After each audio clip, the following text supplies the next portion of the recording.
round of voting.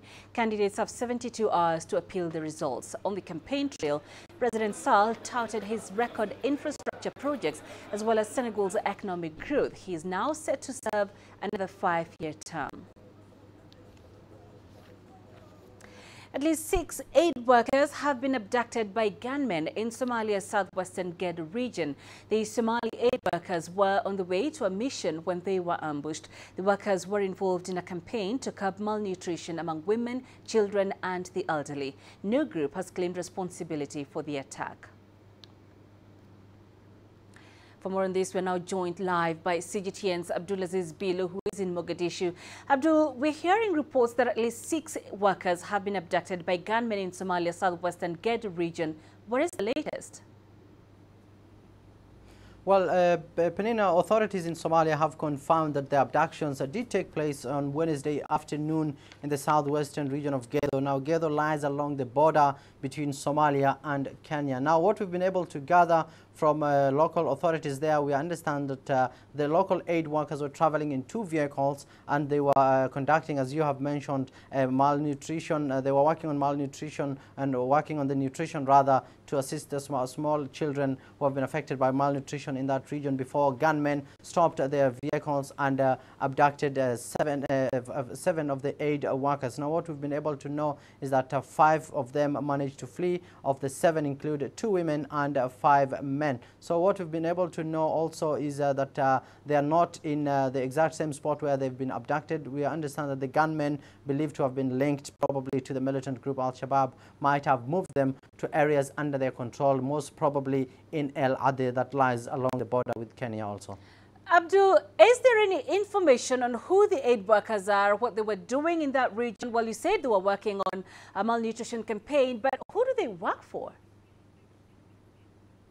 Well, we have confirmed from local NGOs, partner organizations on the ground, the individuals who are abducted work for GEUDA. GEUDA now stands for the Gedo Women Development Association. Now, what we know is that they were on an anti-malnutrition drive in remote villages that surround the Gedo region, especially in an area known as Garbahare that was liberated from Al-Shabaab in 2014 by joint Kenyan forces and Ethiopian troops. So they have been taken to El Ade, according to what we have understand, and authorities are pointing fingers to Al-Shabaab. They are saying that the militant group did carry out the abduction and they took them to El Ade. So there's been no claim of responsibility yet, as you have asked me, from the militant group Al-Shabaab. But on most occasions, gunmen normally abduct aid workers in south and central parts of Somalia, and they're taken to Al-Shabaab controlled areas where probably through ransom or probably through negotiation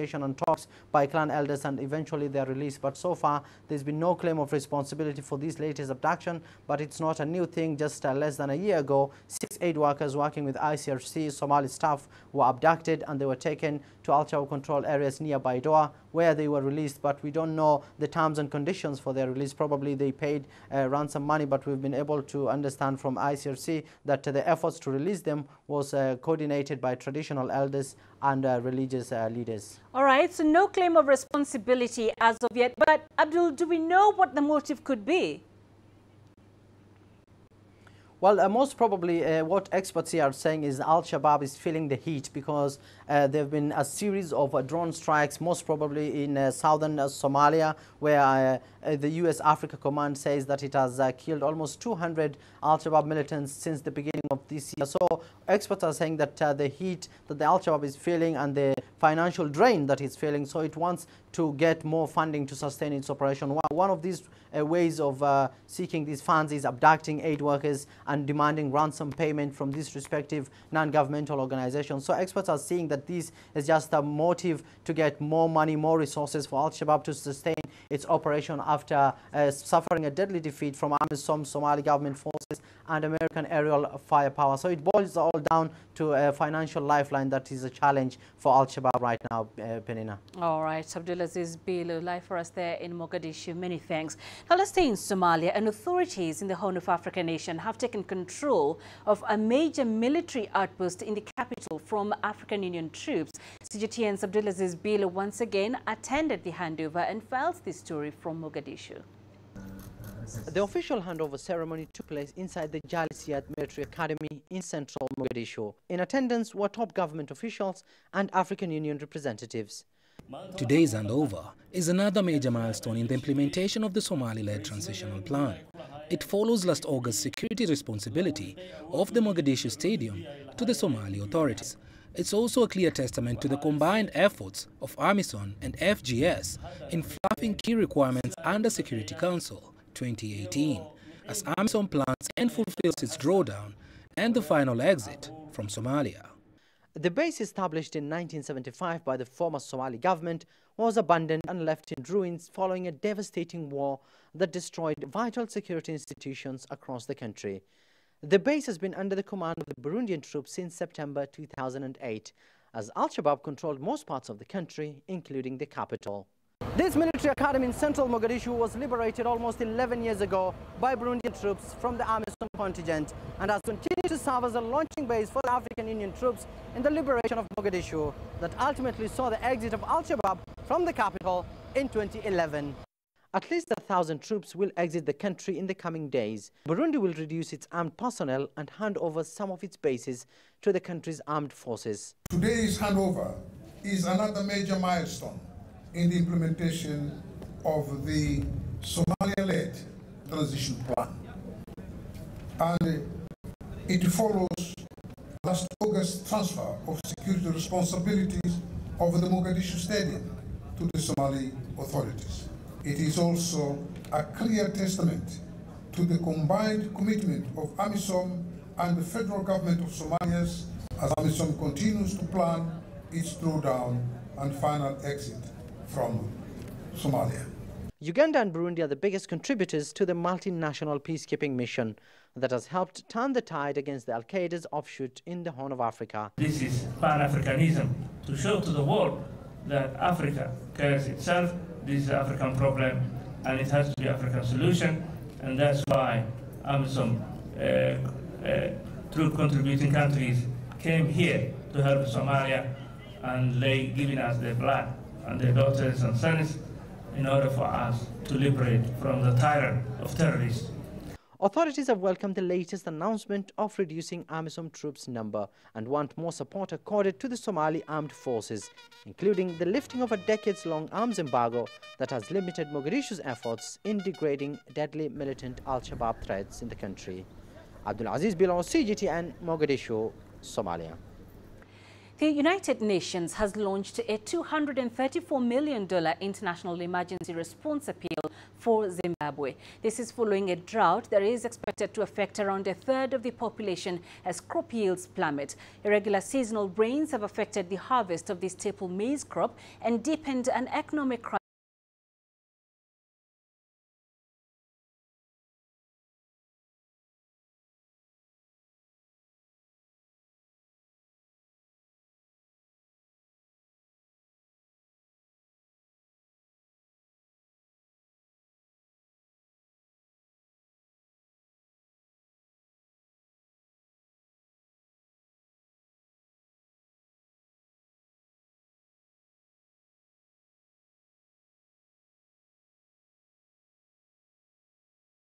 in the country. Farmers groups say the maize harvest this year may be less than 1 million tons compared with the 1.7 million in 2018.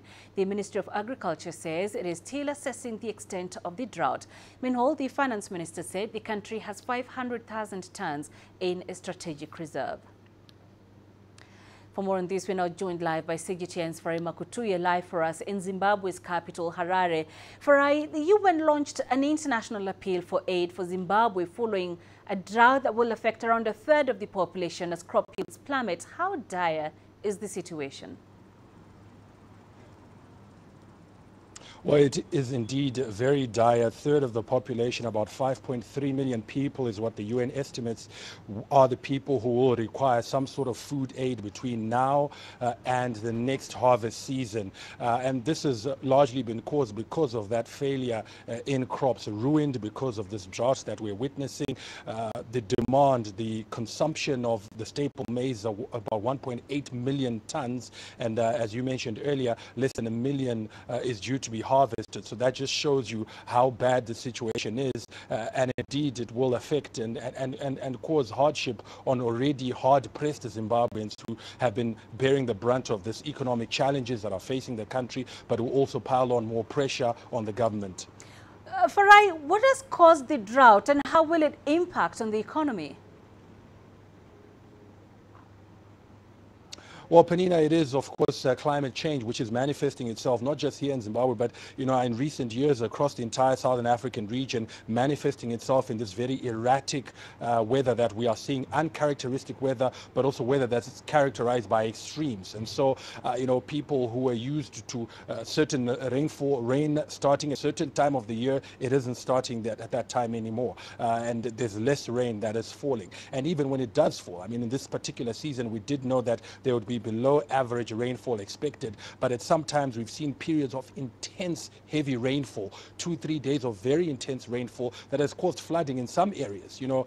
Early in January in Beitbridge, a border town, there was flooding in that area because of that intense rainfall, and then that is then followed by very prolonged periods, prolonged dry periods where there's extreme heat. And so that is what's causing this drought, but also the fact that these communities, the vulnerable people, the farmers, haven't been able to adapt to these changes, to change the type of crops that they grow, to improve their resilience in terms of having, water sources, dams, irrigation infrastructure, so that even when there is a drought, they're still able to get something from it. In terms of the economy, obviously it will be a huge burden. This is an economy that is looking for funding to get into, to recover it, to put into industry so that it can come back to life. Now that funding may need to be diverted and rerouted to now aid programs, relief programs, feeding programs, and that will also impact the government's fiscal efforts, because it was trying to save money. Now it will need to find money or perhaps even borrow money in order to be able to meet these obligations to support vulnerable communities. Right. Farai, you preempted my final question, because given these economic crises, how is the government planning to deal with the situation? Well, obviously, the government will look to partners, to donors like the UN, who've launched this appeal now. Will look to some bilateral partners. In the past, a number of countries have come to the fore and said, look, we will chip in financially, we will chip in, materially. And that is what government will look to do. But obviously, it will have its own burden to bear. It will need to part with some money in order to provide social safety nets for the people who are vulnerable. Also, bear in mind that it's not just food aid that will be required and that needs to be mobilized. There's also need, for drugs and medicines because of malnourishment and some of the waterborne diseases that may arise. Where there's no water, that may lead to, some of these, diarrheal disease outbreaks that we've seen in the past. So it is a huge burden on government. It will need to marshal resources from somewhere.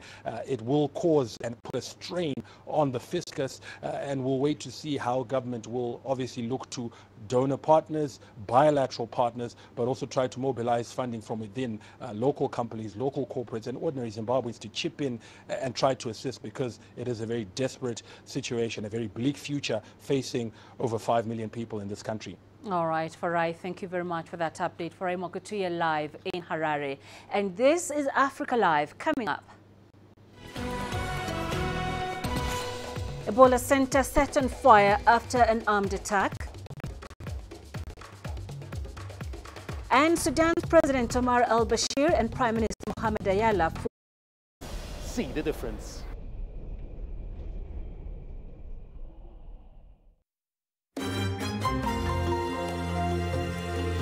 Africa Live.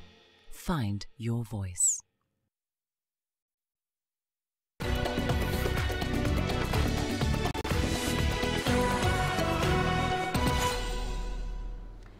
Armed assailants attacked an Ebola treatment center in the Eastern Democratic Republic of Congo, setting off a fire and becoming embroiled in an extended gun battle with security forces. Aid workers have faced mistrust in some areas as they work to contain an Ebola outbreak. Now,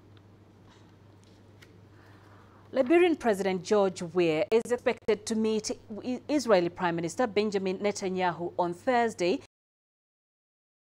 This is Ware's first official visit to the Jewish state. Liberia has a history of voting in favor of Israel in international forums.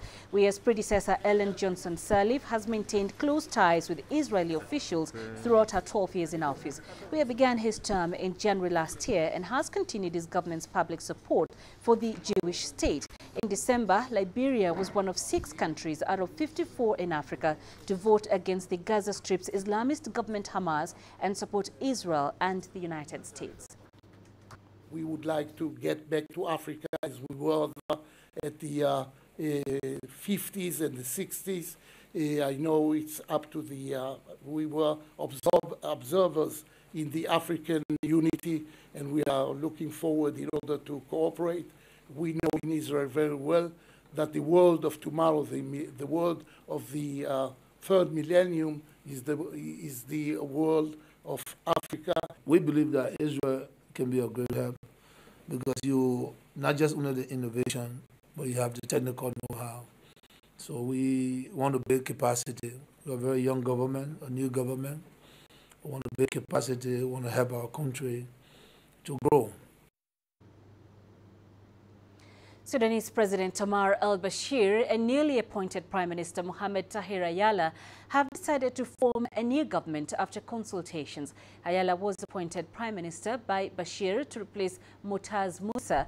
According to a statement by the Sudanese presidency, Bashir and Ayala also discussed the establishment of a dialogue mechanism with different political parties. Last week, President Bashir declared a year-long state of emergency all over Sudan and dissolved central and state governments after more than 2 months of popular protests in the country.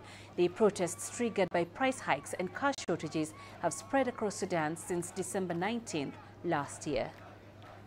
I've negotiated with the President on the work that needs to be done and on the communications with other political parties in order to form a formulation based on which we can establish an efficient and capable government to solve the national issues and satisfy the needs and wishes of our people.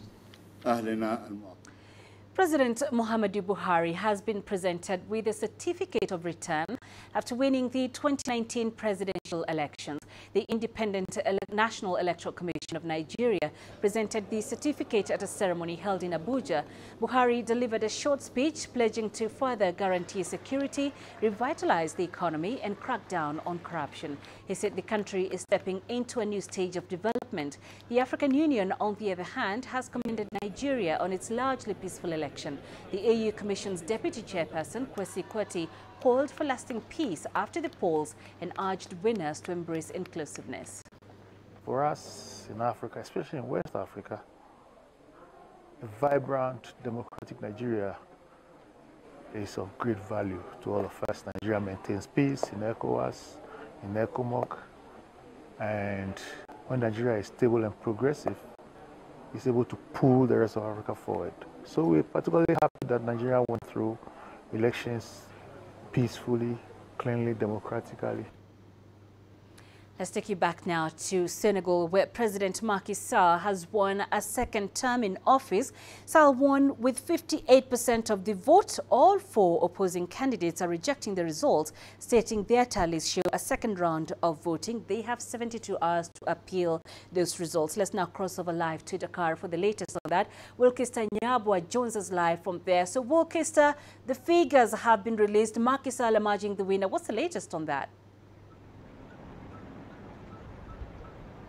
Well, thank you very much, Penninah. Well, Macky Sall has been declared the winner, but these are provisional results because the National Electoral Commission has said that it is also just going to add up a few other votes that had not been tallied, like votes from the diaspora. However, looking at the lead, given that he is in the lead with 58% of the vote, his closest challenger has 20% of the vote. It is easy to say that there really isn't much that could happen now that would mean that someone else could win the vote, and that he already had 2.5 million votes. It simply means that the numbers are unlikely to change much. There isn't likely to be much change. So yes, he will probably be declared the winner with a higher margin, and yeah, then that is a final announcement that he will be waiting for, so that now he can decide on the next course of action. Penninah. And Wilkester, what are some of the major challenges, or some of the challenges, I should say, awaiting him in his second term? Well, not challenges as such for him, but they're just, he has had a very ambitious economic development project, and therefore we would imagine that in the next 5 years he will also be continuing with this. We have seen him basically just mapping out a plan, because Macky Sall has said that he does intend to position Senegal as an emerging economy by the year 2035, and you can see some of the development projects that are on the ground.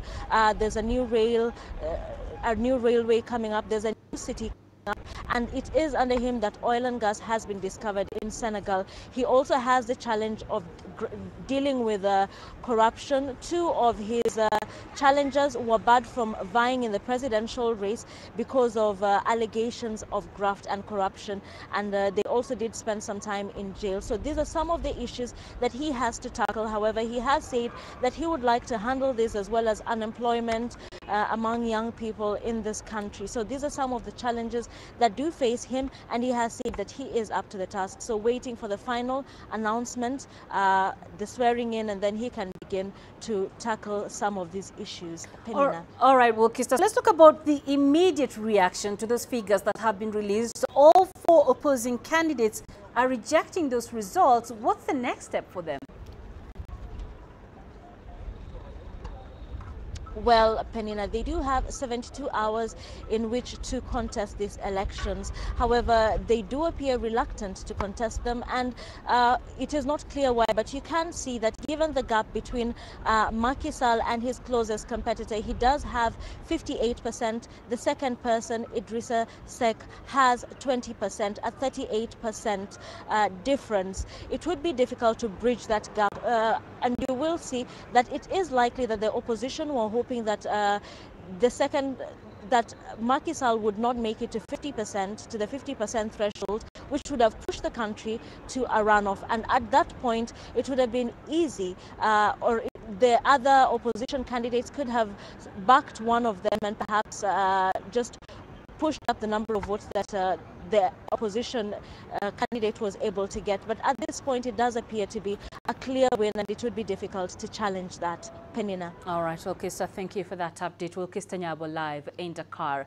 In South Sudan, a mobile court started last year is helping to avail justice for victims of various crimes. It's part of efforts to complement a United Nations mission broader strategy of tackling serious crimes, including sexual and gender-based violence. One by one, the accused arrived in the town of Malakal in northeastern South Sudan for hearing. On this day, the trial is about a sexual assault case involving a 4-year-old girl. The suspect is a 26-year-old man, a resident of the United Nations protection site in Malakal. The first accused, Albino Simon Omot, criminal case is under Article 396 of sexual assault on a 4-year-old child. It was a serious crime, and with a sentence of 3 years imprisonment. He was lucky. This is a sign to would-be criminals that anybody involved in such criminal acts will face the same judgment. Convict Albino Simon Omot, you are hereby sentenced to 1 imprisonment for 3 years.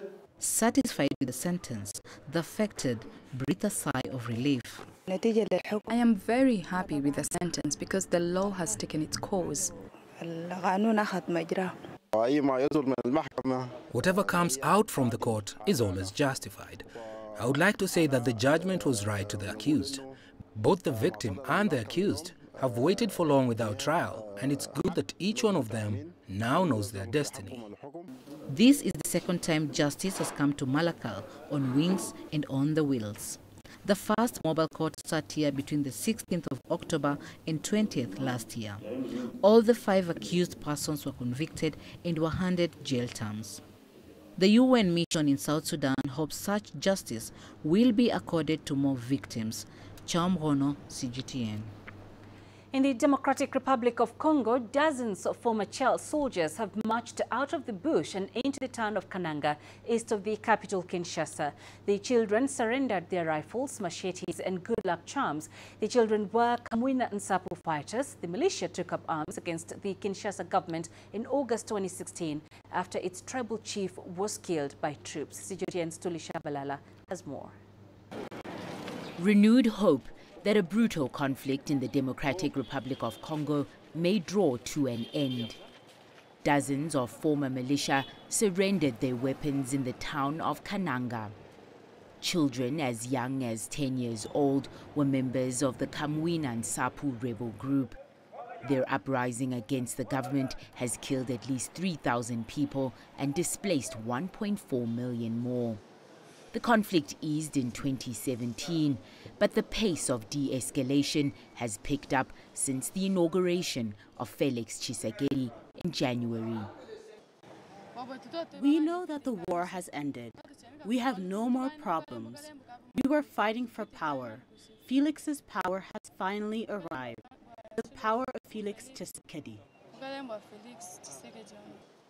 The Penninah Nsapu rebels recruited thousands of children from the Kasai region and forced them to endure horrific ordeals. They use young virgin girls. They give them fetishes to use. They say they have invincible minds. The government and the United Nations Children's Fund have a rehabilitation program to help re-educate and unite the former soldiers with their families. When we interact with children, there is a real need for education. Even as a family, parents are not really able to pay their children's school fees properly. The children laying down their arms represents the first step in a long process of reintegration. Shabalala, CGTN.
Let's recap our top stories. In Senegal's President Macky Sall has won re-election with 58% of votes cast in last Sunday's poll, according to provisional results announced by the official counting body on Thursday.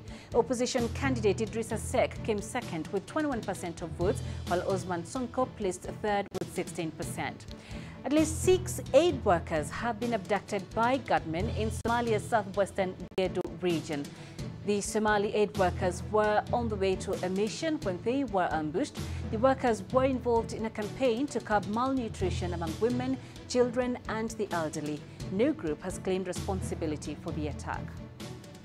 The United Nations on Thursday launched an international appeal for aid for Zimbabwe following a drought that it expects to affect around a third of the population as crop yields plummet. The UN is seeking $234 million in emergency aid in response. And Sudanese President Omar al-Bashir and newly appointed Prime Minister Mohamed Tahir Ayala have decided to form a new government after consultations. Ayala was appointed Prime Minister by Bashir to replace Motaz Musa, according to a statement by the Sudanese presidency. Bashir and Ayala also discussed the establishment of a dialogue mechanism with different political parties. And that's a look at our top stories this hour.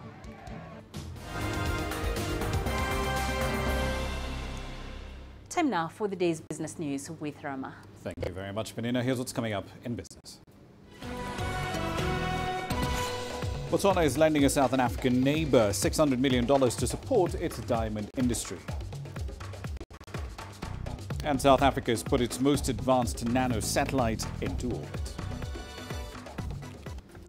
Africa is the nexus of enterprise, and global business will tell you why it matters. From the mega investment projects to multi-billion-dollar mergers and acquisitions. Africa today collects, just in terms of revenues from taxes alone, $545 billion a year. If you take 10% of that and you devote it to the energy sector, problem solved. All this on Global Business, weekdays at this time on CGTN. Business in Africa is at a crossroads. We celebrate those who are adopting and thriving despite the challenges, from grassroots to big businesses. Global Business takes you along for the ride as we track the making of a giant. Only on CGTN.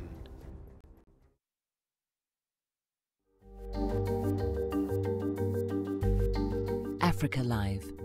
Find your voice.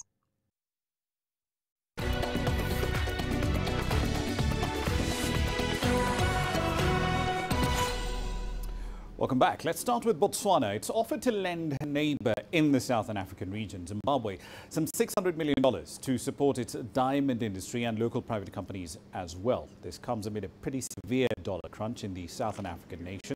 Zimbabwe's President Emmerson Mnangagwa and Botswana's President are expected to sign the loan agreements in Harare. Now, the loan will consist of $500 million for Zimbabwe's diamond industry and another $100 million to help private companies whose operations have been completely hamstrung, in some cases cut off entirely by this cash shortage.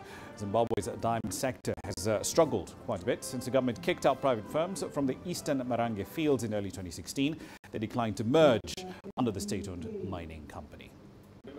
We must also consider enhancing our cooperation with regards to the strengthening of institutions which support democracy. We continue to advocate for the reform and democratization of the United Nations Security Council so that it serves as the pedestal of international justice, peace and security for all member states. The credit facility, we increased it from 500 million to 1 billion. And the details of which will be sorted out later on. On to South Africa now. The country has put its most advanced nano satellite yet into orbit. It's designed to monitor natural developments and man-made disasters, as well as other emergencies as well. It's called the ZA-Cube-2. It was put into space in December with the Russian Soyuz Canopus mission that launched from Siberia. It was launched into orbit along with several other smaller satellites from the United States, Japan, Spain and Germany. Here's Angela Coppola with the latest. ZA-Cube-2 is understood to be the most advanced on the continent, and it will provide remote sensing and communication services to South Africa and the region. It's the second in a series of small satellites launched by South Africa.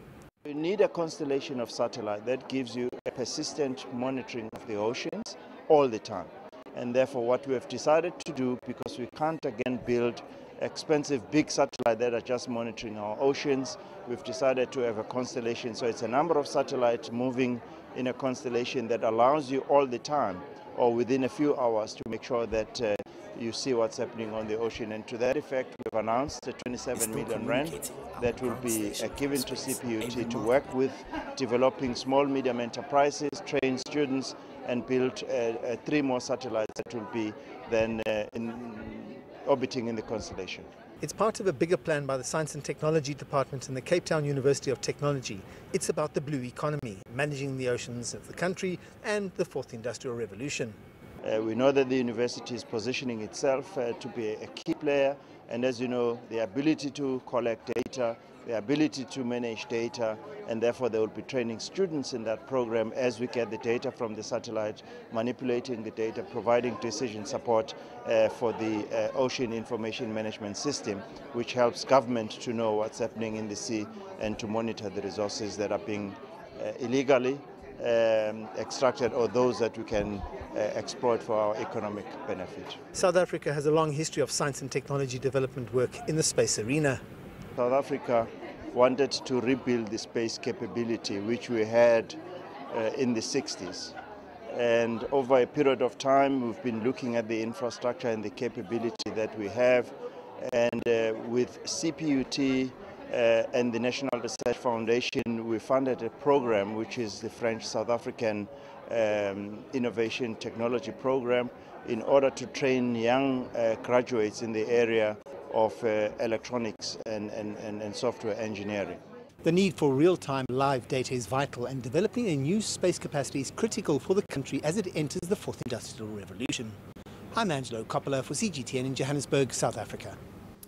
Now, the global Muslim population is forecast to grow by about a third by 2060. In line with that, South Africa has an opportunity to establish itself as a sort of halal hub for Africa. Cape Town's halal sector, for instance, has shown major signs of growth as more products and services hit the market every day. CGTN's Travis Andrews has more.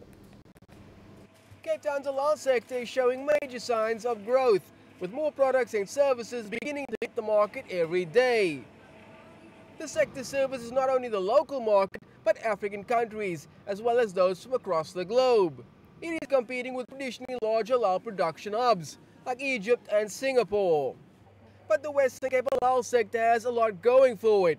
It has the expertise to produce a wide variety of products, and it also has strong halal certification protocols that are recognized in many international markets, which opens up new opportunities. Really trying to be thought leaders in the Islamic finance and investment space as well. So definitely it is a $2 trillion industry globally, if you include pharmaceuticals and other elements that are halal related. And we will continue to push our efforts to attract more investment, to attract more Muslim travelers, and to push more halal certified products to key global markets. Last year's Africa Halal Week saw over 100 local businesses showcasing halal certified agro-processed products, as well as 40 international buyers were in attendance. The Cape Spice Emporium has one of the largest ranges of halal products and could benefit from this growth, but it has to keep a close eye over its inventory. Generally, I think worldwide people feel the product is more pure. It's got the hygiene is better on the product, so people want it. They see the stamp, it encourages them to buy it. You know, in between, we might have a product that will slip in, but we try to keep it 100% halal. You know, we don't encourage anything. We try not to buy anything that doesn't have halal certification. Plans also underway to complete the much anticipated halal food park, which will further secure the chain of halal certification, which is an important factor for the local sector to grow its global market share beyond the 2% mark. Travis Andrews, CGTN, Cape Town. Let's move on to Libya now. The old centre of Benghazi does lie in ruins for the most part, but there's one shopping street that's sprung up in the war-ravaged Libyan city, and it's got sportswear and fashion stores that wouldn't be out of place in Dubai or Istanbul. The city of Benghazi has been flogged by war in the past years. This has caused restrictions on operations of various businesses. But as peace dominates, foreign brands are tapping into residents' desire to enjoy shopping again. We opened before the last war, and after the damage that followed, we closed for a while. After the war ended, we reopened, and thank God, even other stores opened. The economy has moved a bit, and there are customers. Thank God, even sales are improving. There was none of this during the war. The war limited imports as it forced the closure of Benghazi's port. The extent of damages on properties is valued in millions of dollars. It has been a costly affair to reopen the stores. We spent nearly $324,000 in investments to cover the damages after the war. Many of the city's buildings are still riddled with bullet holes, but with the end of conflict in 2017, shops have returned and Venice Street has brought back a level of wealthy consumerism. Most stores are very helpful. You can buy all that you want. You can pay via PayMe, MobiCash, or pay in cash. Most stores help as much as they can. Irrespective of the effects of war on the economy, most residents can still afford to pay for their lifestyle, but not in cash as there is a shortage of banknotes. Checks are accepted in some shops at a premium as they can usually only be cashed on the black market at a fee. 4 years ago, people were certainly thinking about other things. We were, of course, in a state of war, and during war, people cannot buy anything. You might think about finding other place to rent and things like that. But now, people have a wider perspective of things. They want to buy things and go shopping. They want to see brands. Hopefully, we will be one day be like Paris. Venice Street was mostly wasteland until 2011, when former leader Muammar Gaddafi was overthrown. With its trendy new stores and elegant cafes, it now holds a different outlook that promotes fashion and trade.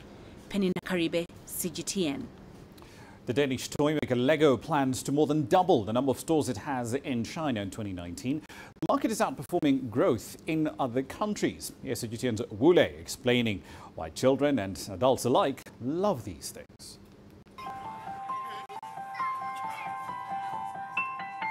For most Lego fans, these colorful bricks mean hours and hours of fun. A dragon, a crane, a helicopter. The sky is the limit. 6-year-old Lu Hanchen is crazy about Legos. In just a few minutes, she made these little three guys out of hundreds of them. I like playing with Legos very much. Sometimes when my mom asks me to sleep or eat, I still want to play with them. Many say playing with toys like Legos can boost their children's creativity and patience. Lu's mother, Zhuwen, has also bought her traditional toys like flying chess, but Lu seems less interested in those. I prefer kids to play with the smarter toys that can train their coordination and intelligence. Toy safety is also very important. Lego first entered China in the 1980s.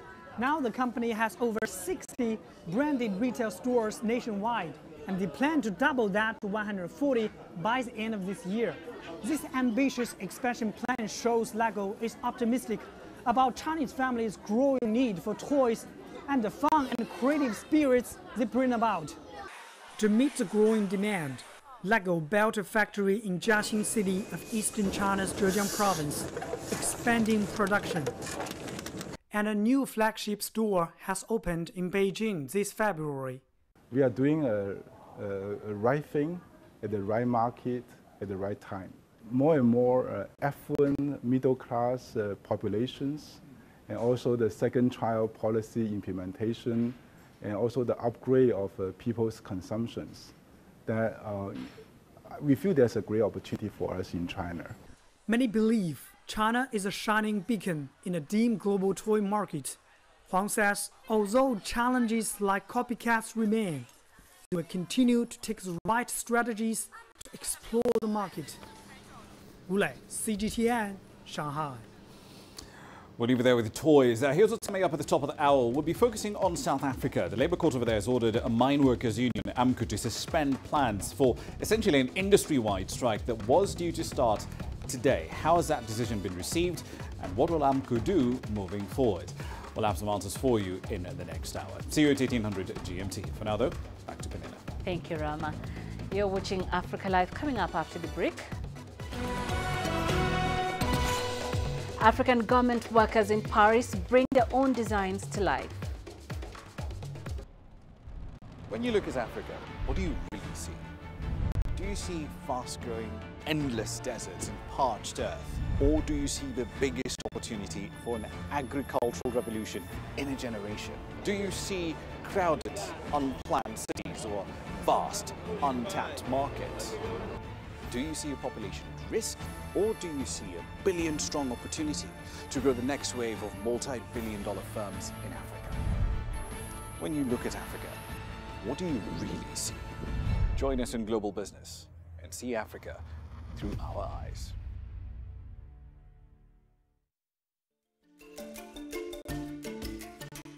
Africa Live. Find your voice.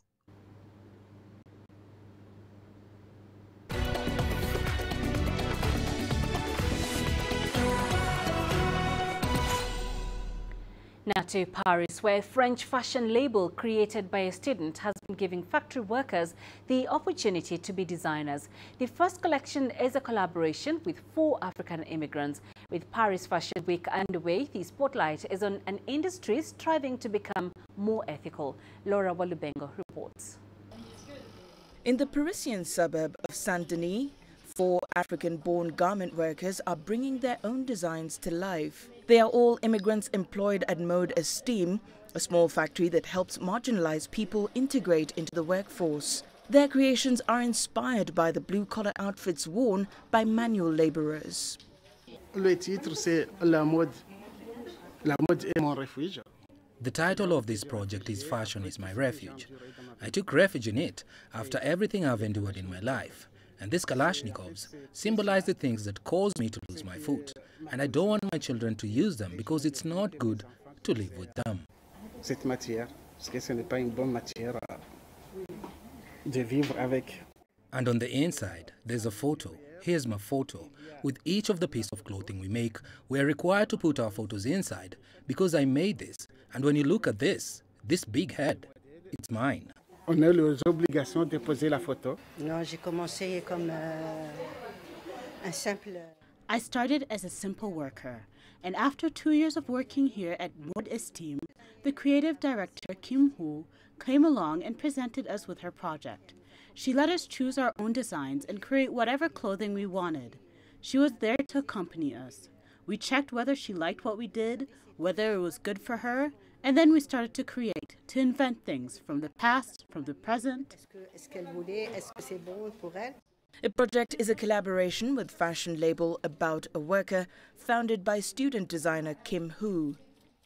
Well, I think, of course, you get to know them, you get to know their personal stories, but also you get to see how they can get empowered by a project. And that's the most important, I think, is that this project is not only a way for them to just communicate a message, but it's a way for them to feel valued, because most of the time they feel undervalued, I would say, and at the bottom of the chain, when actually they are probably the most important people in fashion. Ethical manufacturing is often at odds with the fashion industry. Global production is largely dependent on low-wage factory workers as the industry seeks to widen profit margins. Now, designers like Hu are part of a collective shift towards a more responsive value chain system that is not exploitative. Laura Walubengo, CGTN. And ahead in sports. Olympic champion Wade van Niekerk backs Caster Semenya over IAAF testosterone regulations. Africa, where champions are made, records are broken, legends are born. We're there for every goal, for every knockout, for every step of the way. Match Point, only on CGTN.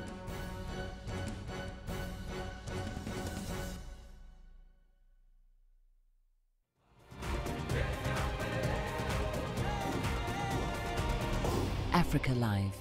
Find your voice.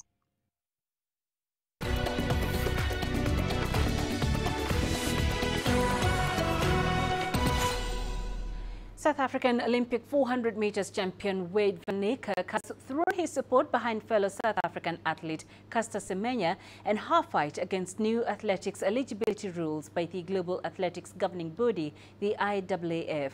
The Olympic 400 meters world record holder described Semenya as a super strong representative for female athletes and said that her fight with the IAAF will only make her stronger in her case against new rules on testosterone levels. The 26-year-old was injured at the end of 2017 and now believes he could compete as soon as the World Athletics Championships in Doha this September. I really believe that Caster is a very, very strong character.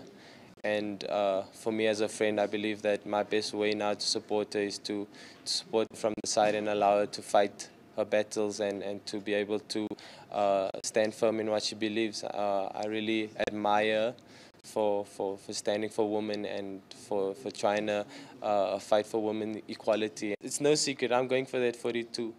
It's no beating around the bush or trying to that's where my heart is, that's where my mind is, and that's where I'm going to go. And still in South Africa, the sprawling township of Soweto outside Johannesburg is well known as the epicenter of the apartheid struggle. But it is also home to the Soweto Eagles Rugby Club, a club that faces many challenges, but that along the years has produced players for the Springboks and developed rugby in the township. CGTN's Julie Shire has more. This grassroots rugby pitch may be a contrast to the million-dollar soccer stadiums around Soweto, but it doesn't faze these players who dream of one day getting their Springbok colours. With the rich history that Soweto has, we've produced Springboks before, we've produced a couple of provincial players, and with the next generation that we have, we're hoping to replicate the same thing again. And already our history is on our side.